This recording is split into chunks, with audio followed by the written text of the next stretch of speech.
Jadi iman timbul dari pendengaran dan pendengaran oleh firman Kristus. Bagaimana Rasul Petrus meninggal? Kapan ia meninggal?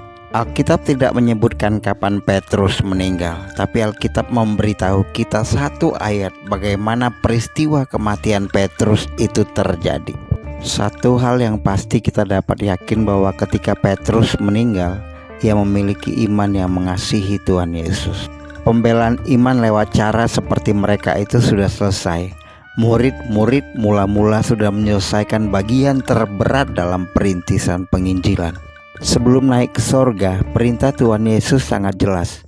Beritakanlah Injil ke seluruh dunia dengan perbuatan kasih terhadap sesamamu. Petrus belum bisa melakukan ini ketika Tuhan Yesus masih hidup karena imannya yang naik turun.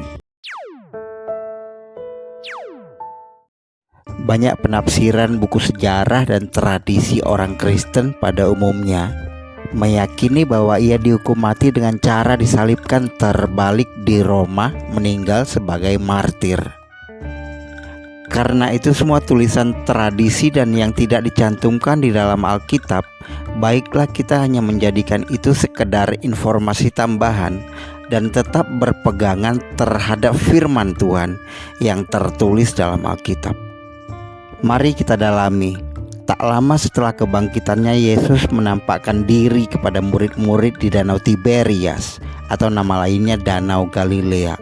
Yesus memberitahu Petrus bahwa ia akan mati sebagai martir. Petrus mengingat firman Yesus ini dengan jelas dan Petrus mengakui nubuat ini dalam surat terakhirnya yang ditulis antara tahun 65 dan 66 Masehi. Sebab aku tahu bahwa aku akan segera menanggalkan kemah tubuhku ini sebagaimana yang telah diberitahukan kepadaku oleh Yesus Kristus Tuhan kita. Di surat itu Petrus mengingatkan ke pembaca tentang cara kematiannya yang pernah disampaikan Yesus kepadanya. Bagaimana cara kematian Petrus yang disampaikan Tuhan Yesus? Menariknya, nubuat ini disampaikan Yesus persis setelah pertanyaannya yang terkenal 3 kali kepada Petrus. Simon, apakah engkau mengasihi aku? Seolah Tuhan Yesus menguatkan Petrus sebelum Petrus mendengar cara kematiannya. Tulisan firman ini yang sudah pasti kebenarannya yang bisa kita imani. Dia meninggal sebagai seorang martir. Dia bukan lagi Petrus yang menyangkal ketika ayam berkokok. Aku berkata kepadamu, sesungguhnya ketika engkau masih muda, engkau mengikat pinggangmu sendiri dan engkau berjalan kemana saja kau kehendaki.